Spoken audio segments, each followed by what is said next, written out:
الرحیم السلام علیکم۔ میرے ابا بہت اچھے مزاج کے حامل تھے۔ میری ہر بات نہ صرف سنا کرتے تھے بلکہ میری ہر خواہش بھی پوری کرتے تھے۔ میں بہت خوش تھی کہ اب نہ جانے کیا ہو گیا تھا کہ خالہ ہمارے گھر آتی اور جب اماں کاموں میں لگی ہوتی تو ابا کو اشارہ کر کے کمرے میں لے جاتی۔ میں اس وقت چھوٹی تھی لیکن اتنی بھی نہ سمجھ نہ تھی۔ تھوڑی ہی دیر بعد جب خالہ کمرے سے نکلتی تھی رو رہی ہوتی اور ابا خود بھی پریشان نظر آنے لگے تھے۔ میں یہ سب سمجھنے سے قاصر تھی کہ آخر ان دونوں کا یہ سب کرنے کے پیچھے مقصد کیا ہے؟ خالہ آخر ابا کو کیوں پریشان کرتی ہیں؟ میں سوچ کر پریشان ہو چکی تھی، لیکن مجھے کچھ سمجھ نہ آ رہا تھا۔ اس کے بعد سے تو یہ سلسلہ ہی چل پڑا تھا۔ خالہ اب ہفتے کے 4 دن ہمارے گھر باقاعدگی سے آنے لگی تھیں، اور جب خالہ آتی تھی اسی رات اماں اور ابا کی زبردست لڑائی ہوتی تھی۔ مجھے سب سمجھ نہیں آ رہا تھا، لیکن ایک روز جب بیٹھ کر میں نے ہر چیز پر غور کیا تو جو بات میری سمجھ میں آئی تھی، میرے سر پر آسمان ٹوٹ پڑا تھا۔ تو کیا ابا اور خالہ ایک دوسرے کو پسند کرنے لگے تھے؟ کیا خالہ یہ سب اس لیے کر رہی تھی کہ ابا اماں کو طلاق دے کر ان سے شادی کر سکیں؟ یہ سوچتے ہوئے میرے دل میں خالہ کے لیے نفرت کی ایک لہر دوڑی تھی۔ اب میں نے سوچ لیا تھا میں ابا اور خالہ پر نظر رکھنا شروع کر دوں گی اور سارے ثبوت اکٹھے کر کے اماں کو دکھاؤں گی۔ اماں بہت غصے والی تھیں، لیکن وہ ابا سے دیوانگی کی حد تک محبت کرتی تھیں۔ اس عمر میں بھی وہ ابا کو کسی کی طرف آنکھ اٹھا کر دیکھنا تو دور کی بات، کسی کے بارے میں سوچنے کی اجازت بھی نہ دیتی تھیں۔ اگر میں اماں کو خالہ اور ابا کا بتاتی تو مجھے ہی مار مار کر اتموا کر دیتی، اس لیے میں نے ثبوت اکٹھے کرنے کا منصوبہ تیار کر لیا تھا۔ لیکن اگلے روز جو خبر مجھے ملی اس نے مجھے دوبارہ سے سوچنے پر مجبور کر دیا تھا، کیونکہ خالہ کا رشتہ طے ہو چکا تھا اور خالہ کو دیکھ کر لگ رہا تھا وہ بھی اس رشتے سے خوش ہیں۔ لیکن سوچنے والی یہ بات تھی کہ اگر خالہ کو شادی کسی اور سے کرنی تھی تو وہ ابا کو اشارے کرتے ہوئے کمرے میں کیوں لے جاتی تھیں؟ دن بدن اماں اور ابا کے جھگڑے بڑھتے ہی چلے جا رہے تھے۔ گھر میں ہر وقت ان کی وجہ سے نحوست پھیلی رہنے لگی تھی۔ میں نے اماں کو سمجھانے کی کوشش کی تھی، لیکن اماں ایک نہ مانی تھیں۔ اماں تو کیوں ابا کے آتے ہی ذرا سی بات پر ان سے جھگڑا کرنے لگتی ہیں۔ اگر ایسے ہی رہا تو ابا تجھے بھول کر کسی اور میں دلچسپی لینے لگ جائے گا اور تو ہاتھ ملتی رہ جائے گی، میں نے اماں کے پاس بیٹھ کر ان کو کہا تھا۔ لیکن میری بات سنتے ہی اماں کے چہرے کا رنگ فک ہوا تھا اور اس نے میری طرف دیکھتے ہی اپنے ہاتھوں میں میرے بال جکڑے تھے اور بولی تھی، تو بدبخت کہیں کی، اپنی ہی ماں پر سوتن لا کر بٹھانے کی بات کر رہی ہے۔ تو جانتی ہے نا میں تیرے باپ سے کتنی محبت کرتی ہوں، پھر بھی تو نے الفاظ اپنی زبان پر لائے کیسے؟ خبردار اگر تو نے آج کے بعد ایسا ویسا کچھ بھی سوچا یا کہا تو تیری زبان کاٹ دوں گی۔ اماں نے مجھے غصے سے کہتے اپنے قدم باہر کی طرف بڑھا لیے تھے۔ میری سوچ کے مطابق اماں تو کوئی بھی بات سننے کو تیار بھی نہ تھیں، تو ایسے میں کیسے وہ میری خالہ والی بات کا یقین کر لیتی؟ اماں نے تو مجھے کمرے میں ہی بند کر دینا تھا۔ ان کو جو بھی تھا میرے ہاتھ میں ہی تھا۔ میں نے دوبارہ سے ابا اور خالہ پر نظر رکھنا شروع کر دی تھی۔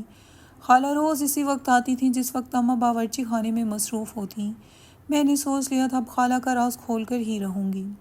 ہو سکتا ہے کہ خالہ ان شادی والے دن ہی ابا سے شادی کا مطالبہ کر دیں، لیکن وہ شادی کر نہیں سکتی تھی کیونکہ میری اماں اب تک ابا کے نکاح میں تھیں اور ابا 2 بہنیں کو ایک ساتھ نکاح میں نہیں رکھ سکتا تھا۔ اس سے پہلے ابا اماں کو چھوڑتا مجھے سچ جاننا تھا۔ اگلے روز جب خالہ ابا کو اشارہ کر رہی تو میں اسے گھور گھور کر دیکھنے لگی۔ میری توجہ خود پر محسوس کرتے خالہ پھیکا سا مسکرا پڑی تھی، لیکن میں نے اپنے چہرے کے تاثرات نہ بدلے تھے۔ میں ہنوز خالہ کو شعلہ بار نظروں سے گھور رہی تھی۔ ایک پل کے لیے تو میری آنکھوں میں اپنے لیے ایسا تاثر دیکھ کر خالہ بوکھلا گئی تھی اور اس دن کمرے میں جانے کے بجائے جلدی سے گھر سے چلی گئی تھی۔ میں نے شکر کیا تھا خالہ سے جان چھوٹی تھی، لیکن یہ میرے خام خیالی ہی تھی۔ اب جو آگے ہونے والا تھا وہ تو میں نے کبھی خواب میں بھی نہ سوچا تھا۔ ساری رات اماں اور ابا کے جھگڑے ہوتے رہے۔ بالآخر ابا ہی رات 11 بجے گھر سے نکل گیا اور اس کے نکلتے ہی اماں نے اپنے آپ کو کمرے میں بند کر دیا تھا۔ اماں کو یہ کمرے میں بند دیکھ کر پتہ نہیں کیوں مجھے ہول سے اٹھ رہے تھے۔ میں نے جا کر بہت دروازہ پیٹا، لیکن اماں نے اپنی ضد کی پکی تھی، اس نے دروازہ نہ کھولا۔ ویسے بھی کافی دنوں سے اماں کو نفسیات کا مسئلہ شروع ہو چکا تھا۔ ڈاکٹر نے اس کی وجہ زیادہ سوچنا اور پریشانی لینا بتائی تھی۔ اماں دوائی کھاتی تو اس کی طبیعت بہتر رہتی تھی۔ ورنہ اسی لیے پریشان ہو چکی تھی، لیکن آدھا گھنٹہ گزر جانے پر بھی اماں نے دروازہ نہ کھولا تو میں چلا کر اماں کو دروازہ کھولنے پر اکسانے لگی تھی۔ اماں تجھے میری قسم ہے، دروازہ کھول دے، ابا واپس آ گیا ہے، اس نے وعدہ کیا ہے وہ تجھ سے کبھی نہیں لڑے گا۔ لیکن میری باتوں کا بھی اس پر کوئی اثر نہ ہوا۔ مجھے اچانک سے بے چینی شروع ہو چکی تھی۔ میں نے جلدی سے دوپٹہ سر پر لیا اور باہر جا کر اپنے پڑوس والی آنٹی کو بلا لائی تھی۔ اس نے اپنے بیٹے سے کہہ کر دروازے پر جب زوردار 4 سے 5 ضربیں لگوائیں تو دروازہ کھل گیا تھا، لیکن میری قسمت، میری اماں کی آنکھیں ہمیشہ کے لیے بند ہو چکی تھیں۔ اماں نے ابا اور خالہ کی وجہ سے ذہنی اذیت سہتے ہوئے خودکشی کر لی تھی۔ میں اماں کے بے جان جسم سے لپٹ کر بہت روئی تھی، لیکن وہ اس جہان سے جا چکی تھی اور جہاں وہ گئی تھی اس جہان سے واپسی ناممکن تھی۔ اماں کی موت کا مجھے گہرا صدمہ لگا تھا، لیکن اماں کی موت کے 2 دن بعد سے ہی خالہ کا ایک بار پھر سے ہمارے گھر آنا جانا شروع ہو چکا تھا۔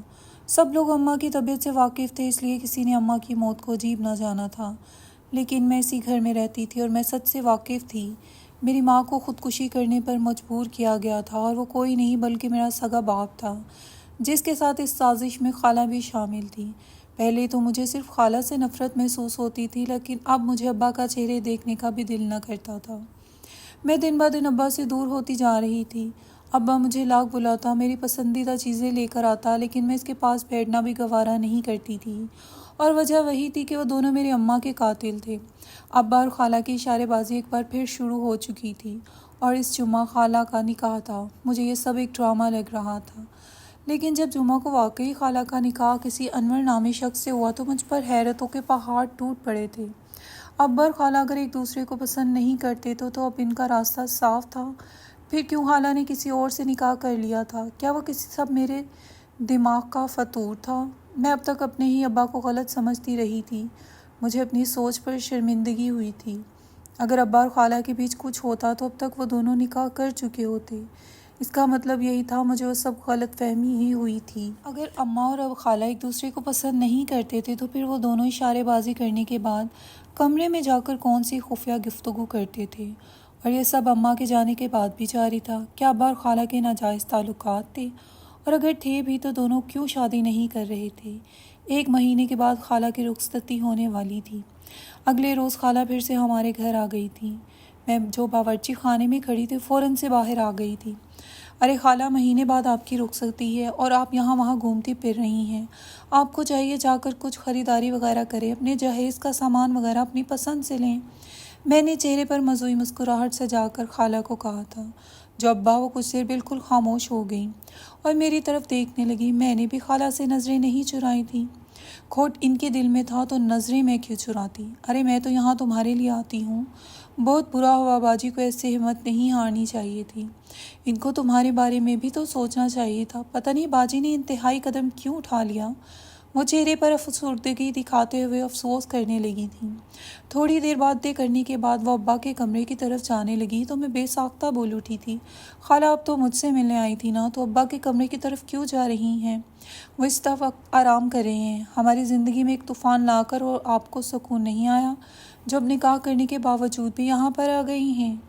میری باتیں سن کر خالہ کے جاتے قدم رک گئے تھے۔ جب بولی تو اس کی زبان لڑکھڑا سی گئی تھی۔ میں تو تمہارے ابا کا حال پوچھنے جا رہی تھی، باجی کے جانے سے کافی اداس ہو گئے ہیں اس لیے۔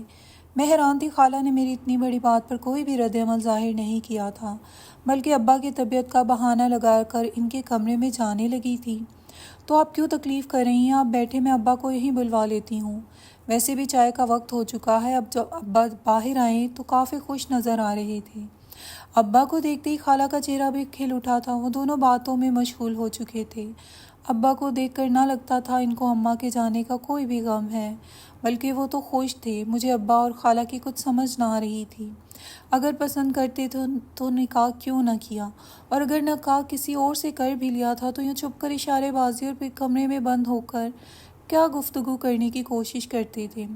آج تو میں نے ان کو روک لیا تھا، لیکن میں جانتی تھی میں ان کو روز نہیں روک سکتی تھی۔ میں نے سوچ لیا تھا میں جان کر رہوں گی کہ وہ کمرے میں جا کر ایسی کون سی خفیہ باتیں کرتے ہیں جو میرے سامنے اماں کے سامنے نہیں کر پاتے تھے۔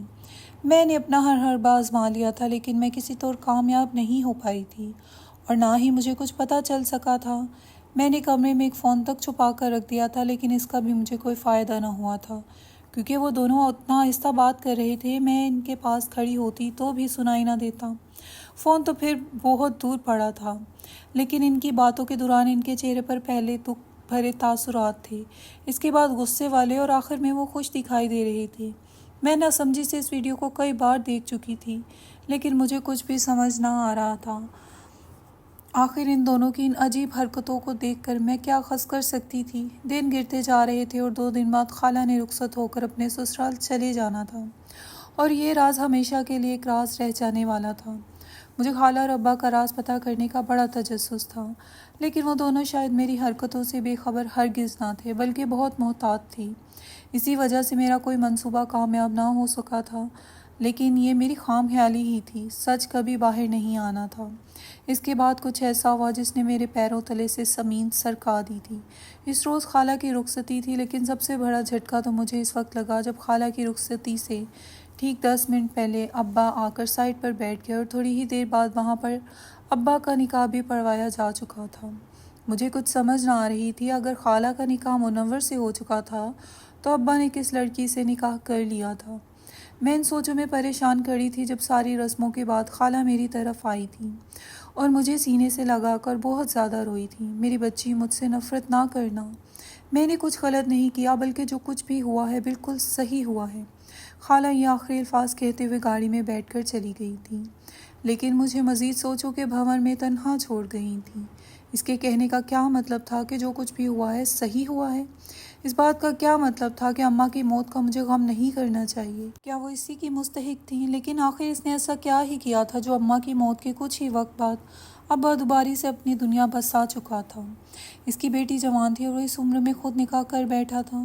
مجھے ابا سے تو خالہ سے بھی زیادہ نفرت محسوس ہوئی تھی، لیکن میں اسے دیکھنا چاہتی تھی جس کی وجہ سے یہ سب ہوا تھا، اور یہی سچ جاننے کے لیے میں دلہن کے کمرے میں چلی گئی تھی۔ ابا بھی باہر تھا، مہمانوں کو رخصت کرنے میں مصروف تھا۔ میرے پاس یہی صحیح وقت تھا کہ میں اس عورت سے جا کر سوال جواب کر سکوں۔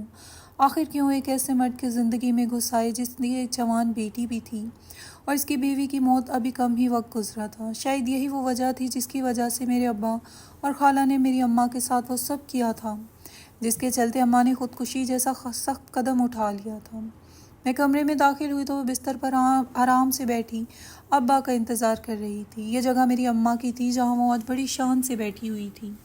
میں نے آگے بڑھتے جوں ہی گھونگھٹ اٹھایا تو پیروں تلے زمین نکل گئی، کیونکہ وہاں تو میری ہی ماں بیٹھی ہوئی تھی، اور یہ سب میری آنکھوں کا کوئی فطور نہیں تھا، بلکہ وہ اماں ہی تھیں۔ میں گوں مگوں کی کیفیت میں گری ان کو دیکھتی رہی، میری آنکھیں برسنے لگی تھیں۔ میں بے ساختہ ان کے گلے لگ کر بچوں کی طرح بلک بلک کر رونے لگی تھی۔ اماں، مجھے لگا تو مر گئی ہے۔ یہ سب اماں ابا نے کیا کیا تھا وہی دھوکے باز ہیں، اور اس سب میں خالہ ابا کے ساتھ شامل تھیں۔ میں نے تجھے بتانے کی کوشش کی تھی، لیکن تو نے میری بات نہ مانی تھی۔ لیکن دیکھ اماں، اب تو تجھے پتہ چل گیا ہے نا، چل ہم یہاں سے دور چلے جاتے ہیں، ورنہ ابا پھر سے تجھے بیمار کر دے گا۔ میں دوبارہ وہ سب برداشت نہیں کر سکتی۔ اماں تو چل میرے ساتھ۔ میں اس کے سینے سے لگی چھوٹی بچی کی طرح روتے ہوئے اس سے التجا کر رہی تھی۔ تبھی ابا کمرے میں داخل ہوا تھا اور مجھے یوں اماں کے گلے لگ کر دیکھ کر مسکرا پڑا تھا۔ میں نے نفرت سے رخ پھیر لیا تھا۔ ابا میرے سامنے آ کر کھڑا ہو چکا تھا، اماں بھی اپنی جگہ سے اٹھ چکی تھی اور مجھے پانی کا گلاس پکڑایا تھا، جسے پینے کے بعد اماں اور ابا نے بس نظروں کا تبادلہ کیا تھا اور اماں بولنا شروع ہوئی تھیں۔ میری ماں ماجدہ نہیں بلکہ ساجدہ ہوں، ماجدہ کی جڑواں بہن۔ میں اور تیرے ابا بچپن سے ایک دوسرے سے منسوب تھے، جس کی وجہ سے ہم دونوں ایک دوسرے کو پسند کرنے لگے تھے، اور ہمارے بارے میں سب کچھ جانتے ہوئے بھی ماجدہ کو تیرے ابا سے محبت ہو گئی، اور اسی محبت میں وہ اتنی اندھی ہو گئی کہ اپنی سگی بہن کے خلاف سازش کر کے مجھے ایک حادثے میں مرا ہوا ثابت کروا کر سب کو یہ کہا کہ میں کسی اور سے محبت کرتی تھی، اور 1 سال بعد خود تیرے ابا سے شادی کر لی۔ مجھے اس نے پرانی نوکرانی کے حوالے کر دیا تھا، جو مجھے ایسی دوا دیتی کہ میں خود سے بیگانہ رہتی۔ اس کے بعد اس کے بیٹے اور شوہر کا قتل ہو گیا تو اس کو میری حالت پر رحم آ گیا۔ اسے لگا یہ سب اس کے ساتھ اس لیے ہوا ہے کہ اس نے مجھے قید کیا ہوا تھا۔ اسی نے تیرے ابا اور خالہ کو یہ سب بتایا۔ تیری اماں نے سچ قبول کر لیا تھا۔ اس سے پہلے کہ سچ سب کے سامنے آتا، اس نے خودکشی جیسا انتہائی قدم اٹھا لیا۔ خالہ ساجدہ کی باتیں سن کر مجھے اماں کی سوچ پر افسوس ہوا تھا، لیکن میں اس سے نفرت نہیں کر پائی تھی۔ وہ میری ماں تھی، میں کیسے اس سے نفرت کر سکتی تھی؟ شاید یہی سب اس کی نفسیاتی حالت کی وجہ تھی۔ کہ اپنی بہن کو برباد کرنے کے چکر میں وہ خود حرام موت کو گلے لگا گئی تھی۔ وہ انا کی پکی اپنی اس دنیا میں برقرار عزت کا بھرم رکھنے کے لیے حرام موت مر کر اپنی آخرت کو خراب کر گئی تھی۔ اس کے بعد سے میں نے خالہ ساجدہ کو سچے دل سے ماں تسلیم کیا تھا اور اس نے مجھے ماں بن کر دکھایا بھی تھا۔ آج اس کے 2 بیٹے ہیں، میری شادی ہو چکی ہے، ہم سب اپنی زندگی میں خوش ہیں۔ میں اکثر سوچتی ہوں اگر اماں اپنی قسمت کو مان کر صبر کرتی تو شاید آج خوشحال زندگی گزار رہی ہوتی۔ مجھے اپنی سوچ پر بعد میں کافی افسوس ہوا تھا کیونکہ میں نے بہت غلط سوچا تھا۔ ہمیشہ پہلے سچ کا پتہ لگانا چاہیے، اس کے بعد کسی کی ذات پر کوئی فیصلہ لینا چاہیے، ورنہ بعد میں ہم خود آئینے میں دیکھنے کے قابل بھی نہیں رہتے ہیں۔ آپ کو کیا لگتا ہے میری ماں نے اپنی ضد کو محبت سمجھتے ہوئے جو کچھ اپنی سگی بہن کے ساتھ کیا تھا، کیا وہ صحیح تھا؟ کیا اماں کا انجام یہی ہونا چاہیے تھا یا خودکشی کر کے اماں نے صحیح کیا تھا؟